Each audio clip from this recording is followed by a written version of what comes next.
Inside, the ballroom glittered with crystal chandeliers and polished marble floors.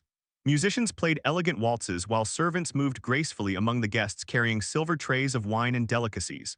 The kingdom's wealthiest families had gathered beneath the painted ceiling, dressed in silk, velvet, and jewels that sparkled in the candlelight. At the edge of the estate, near the servants' entrance, a small figure stepped nervously from a wagon. Her name was Margaret. She was 12 years old and wore a simple brown dress that had been patched so many times that it was difficult to tell its original color. Her shoes were worn thin from years of use. Golden brown hair escaped from beneath a plain bonnet, framing a face made delicate by hardship and uncertainty. Margaret lived at St. Margaret's orphanage in the nearby village. The orphanage often sent older children to help during large events, earning a few coins to support the home. Tonight, Margaret had been assigned to carry messages and fresh flowers between different parts of the manor. The matron had warned her repeatedly, "Stay out of sight. Do your work and return home." Margaret had promised she would. At first, everything went according to plan. She delivered bouquets to guest chambers, carried notes for the housekeeper, and helped arrange flowers in the dining hall. Though tired, she couldn't help admiring the beauty around her. She had never seen such luxury. The manor felt like something from a fairy tale. As the evening progressed, Margaret received instructions to deliver a message to one of the senior servants. Unfortunately, the directions were confusing. After several wrong turns through unfamiliar corridors, she found herself standing before a pair of enormous gilded doors. Music drifted through the crack between them.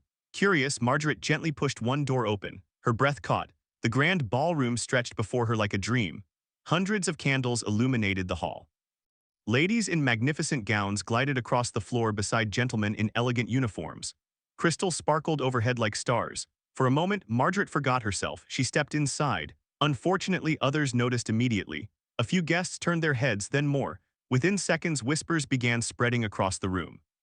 "Who is that child? Surely she isn't a guest. Look at her dress. How did she get in here?" Heat rushed into Margaret's cheeks. She lowered her eyes and started backing toward the door, hoping to escape unnoticed. Then a sharp voice cut through the crowd. "Stop!" The music faltered. The room grew quiet. Standing near the center of the ballroom was Duchess Beatrice Ashford. She was one of the most influential women in the kingdom, renowned for her beauty, wealth, and uncompromising standards. Her silver gown shimmered beneath the chandeliers as she fixed Margaret with an icy stare. "Come here." Margaret's stomach tightened. Every instinct told her to run, but fear rooted her to the spot. Slowly she obeyed. The crowd parted as she approached. Whispers followed her every step. The Duchess examined her as though inspecting something unpleasant. "Who allowed this girl into my ballroom?" she demanded. No one answered. Margaret clasped her trembling hands together. "I'm sorry, Your Grace," she whispered. "I was looking for a servant and became lost." Several nobles laughed quietly.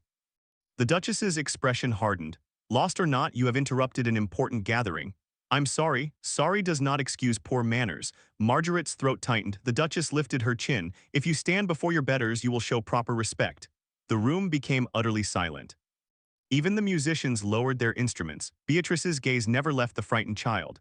"Curtsy." Margaret obeyed immediately. She lowered herself carefully. The Duchess frowned. "Lower." Margaret bent further. The marble floor seemed impossibly close. A few guests exchanged amused smiles. Still, the Duchess was not satisfied. "Lower."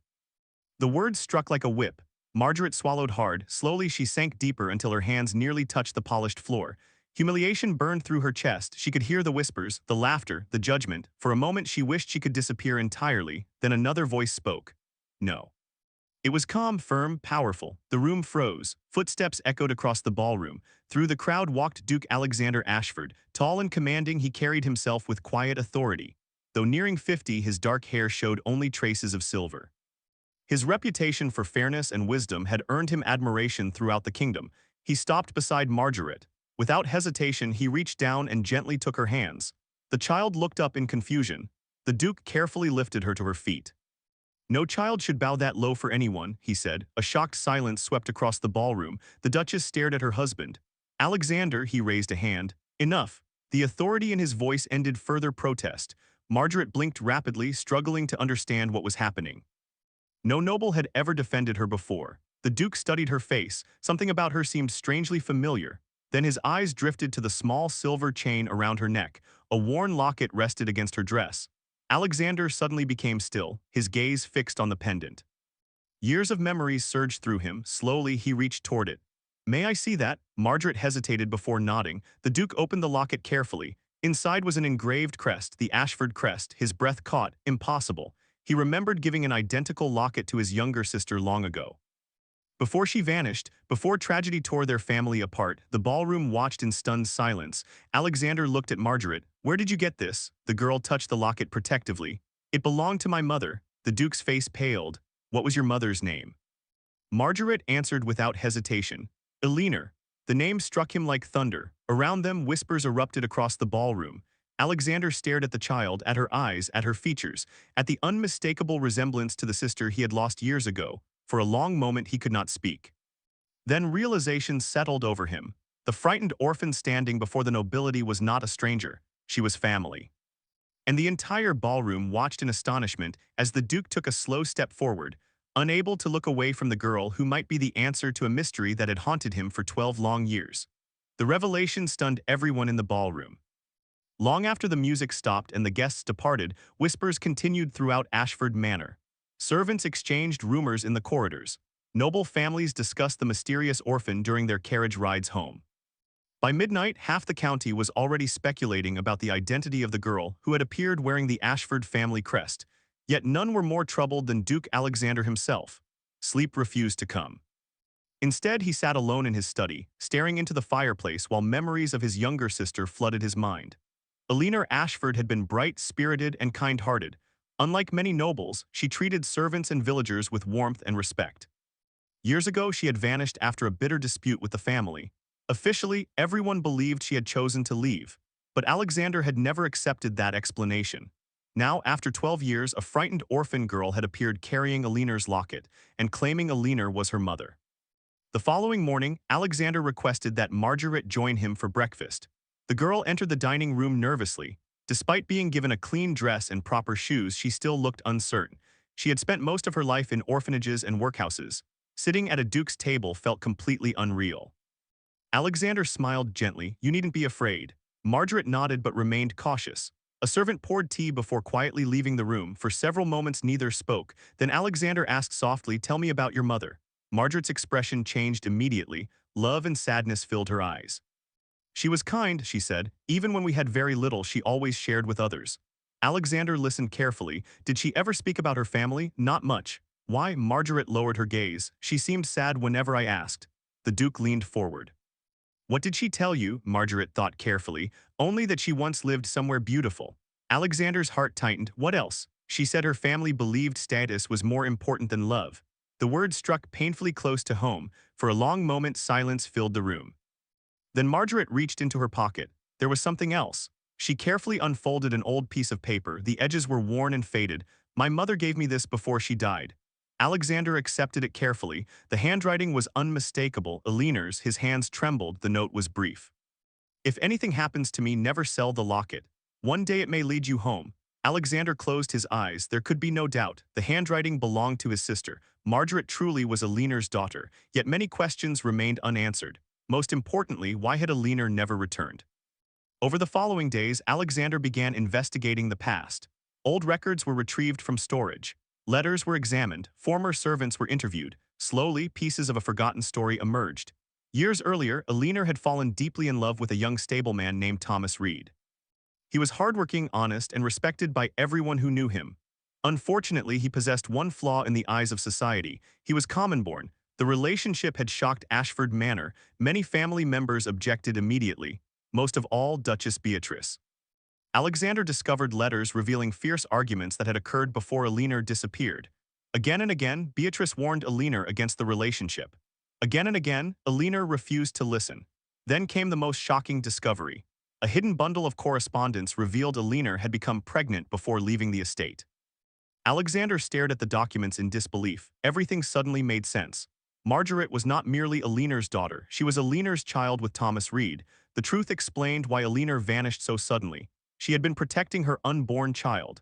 As evidence accumulated, Alexander began suspecting something even darker. One evening he confronted Beatrice in her private sitting room. The Duchess sat beside the fire, appearing calm as always, but her eyes narrowed when Alexander entered carrying several old letters. "We need to talk." Beatrice immediately sensed danger. "About the girl?" "About Eleanor." A shadow crossed her face. "I see." Alexander placed the letters on a table. "How much did you know?" The Duchess remained silent. Beatrice, finally she sighed. I knew she intended to marry the stableman, and I opposed it. Alexander's jaw tightened. You did more than oppose it. For the first time, uncertainty appeared in the Duchess's expression. I was protecting the family. By driving my sister away, Beatrice stood. She was about to destroy everything our family had built. She was in love with a stableman. The Duchess spoke the words as though they explained everything. Alexander stared at her. You knew she was carrying a child. Beatrice looked away. The silence answered the question. A wave of anger surged through him. You sent her away. I gave her a choice. A choice, either abandon the relationship or leave. The confession hung heavily between them. Alexander felt sick. For 12 years he had believed Alina simply disappeared. Now he understood the truth. She had been forced from her home. The confrontation ended without resolution, but the damage was done. For the first time, Alexander saw his wife differently. Days later, he invited Margaret to the family portrait gallery.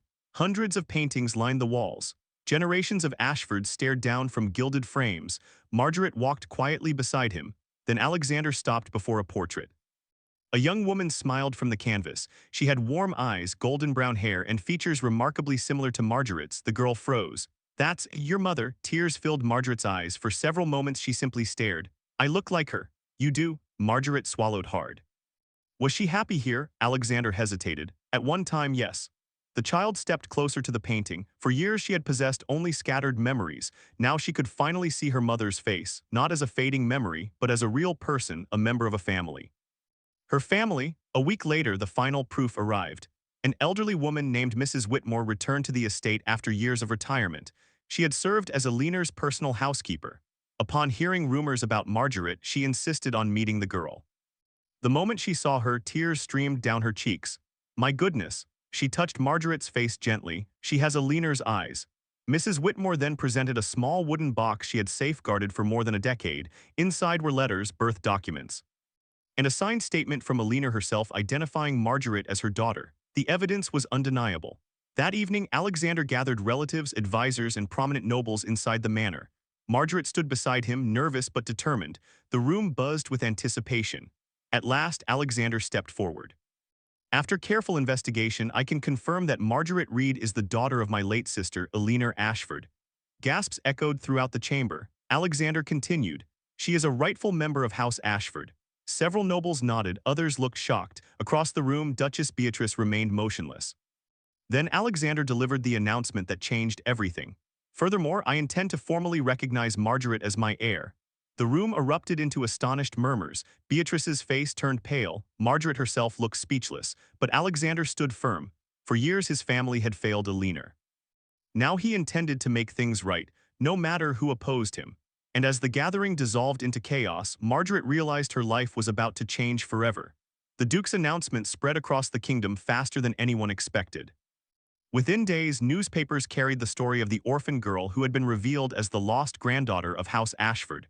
Merchants discussed it in busy marketplaces. Servants whispered about it in kitchens and hallways.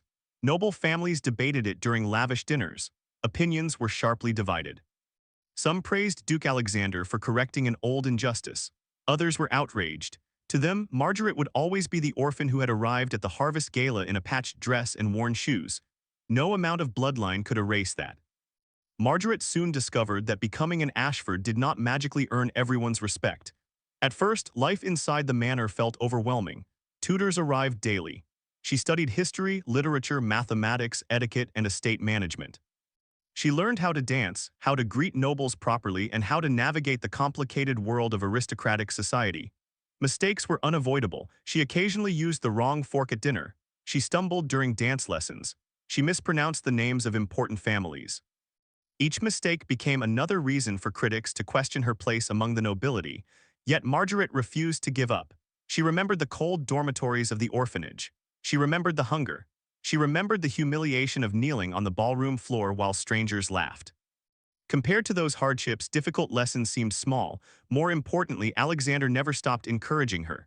You don't need to become someone else, he often told her. You only need to become the best version of yourself. Those words became her guide. Months passed. Gradually, Margaret grew more confident. She remained kind to servants. She visited the village regularly. She used part of her allowance to purchase books and blankets for the orphanage where she had grown up. The villagers adored her. Even many servants who had initially doubted her began supporting her wholeheartedly. Unfortunately, not everyone changed their opinion. Among her strongest opponents remained Duchess Beatrice. Although she no longer openly challenged Margaret's identity, she quietly resented the girl's growing popularity. Every smile Margaret received felt like a personal defeat. Every success reminded Beatrice of mistakes she preferred to forget. Finally, she decided upon one last attempt to expose Margaret as unworthy. During the spring season, Beatrice organized an enormous gathering at Ashford Manor. Nearly every influential family in the region received an invitation. Officially, the event celebrated charitable achievements throughout the county. Unofficially, Beatrice hoped Margaret would embarrass herself before the entire aristocracy. The Duchess carefully arranged a series of public discussions and presentations involving matters of estate management, education, and social welfare. Subjects Margaret was supposedly too inexperienced to understand. When the evening arrived, the manor overflowed with guests. The grand ballroom looked much as it had on the night Margaret first entered it. The memory made her nervous. But this time she wore a beautiful blue gown and carried herself with quiet confidence. Alexander noticed her unease. "You belong here," he said softly. Margaret smiled. "Thank you, uncle." The event began. One by one speakers addressed the audience. Then came Margaret's turn. Beatrice watched closely. Several nobles exchanged knowing smiles, expecting disaster. Margaret stepped forward. For a brief moment, memories threatened to overwhelm her. She remembered standing in the same room as a frightened child. She remembered the whispers, the laughter, the command that had humiliated her before hundreds of people. Then she took a breath and began speaking. She talked about conditions in local orphanages. She described the challenges faced by poor families during winter. She proposed educational programs funded through unused portions of estate revenue. Most importantly, she spoke from experience. Not theory, not privilege, experience. The room listened, at first politely, then attentively, then with genuine admiration. By the time she finished, applause filled the ballroom. Even some of her harshest critics joined in. Beatrice sat frozen. Her plan had failed completely. The guests were impressed, very impressed. Over the following weeks, support for Margaret increased dramatically, yet an even greater revelation awaited. While organizing old estate records, several servants discovered a locked chest hidden among forgotten documents. Inside were letters written by Eleanor years earlier. Many had never been delivered. Some were addressed to Alexander, others to relatives and friends. Together they revealed a painful truth. Eleanor had repeatedly attempted to contact her family after leaving. She had begged for reconciliation, she had asked forgiveness, she had shared news about Margaret's birth. None of the letters had reached their destinations. Evidence showed they had been intercepted, hidden, and quietly stored away. The person responsible was unmistakable. Duchess Beatrice, the discovery shocked society. Even those who previously supported the Duchess struggled to defend her actions. For years she had concealed Eleanor's attempts to return home. For years she had kept a family apart. When Alexander learned the truth, he confronted her privately. The conversation lasted hours. No servants were present, no witnesses heard their words, but when it ended, both emerged changed. For the first time in many years, Beatrice seemed older, weary, defeated. A few days later, she requested a meeting with Margaret. The girl arrived uncertain about what to expect. The Duchess stood near a window overlooking the gardens. For several moments, neither spoke. Finally, Beatrice turned. "I owe you an apology." Margaret blinked in surprise. The words clearly cost the Duchess something. "My pride harmed your mother." Silence filled the room. "I believed I was protecting the family." Her voice trembled slightly. "I was wrong." Margaret thought about the years her mother had suffered, the loneliness, the loss, the pain. Nothing could erase those things, yet hatred would not heal them either. At last, she nodded. "I forgive you." Tears appeared in the Duchess's eyes, not because she deserved forgiveness, but because she had received it. Several months later, Ashford Manor hosted another grand celebration. This one marked Margaret's official recognition as a member of House Ashford and future heir to the estate. The ballroom shimmered with light. Music filled the air. Guests applauded as Margaret entered beside Alexander. The same room that had once witnessed her humiliation now celebrated her triumph. As festivities continued, a nervous young servant girl accidentally wandered into the center of the ballroom carrying a tray. The child looked terrified as dozens of eyes turned toward her. Immediately, Margaret remembered the fear, the shame, the feeling of not belonging. Without hesitation, she crossed the room. The girl lowered her head anxiously. Margaret gently took her hand. Then she spoke words that echoed through the silent ballroom. "Stand tall." The child looked up. "You never have to bow that low for anyone." For a moment, nobody moved. Then applause erupted throughout the hall. Guests rose from their seats. Alexander smiled proudly. Even Beatrice joined the applause. At that instant, Margaret finally understood something her mother had always known. True nobility was never about titles, never about wealth, never about grand estates or ancient family names. True nobility lived in kindness, in courage, in protecting those who stood alone. As the ballroom filled with celebration, Margaret looked upward toward the glittering chandeliers and silently thought of Alina. Her mother had never lived to see this day, but her dream had come true. The orphan who once stood trembling before the nobility had become something far greater than an heir. She had become the heart of Ashford House, and at last she was home.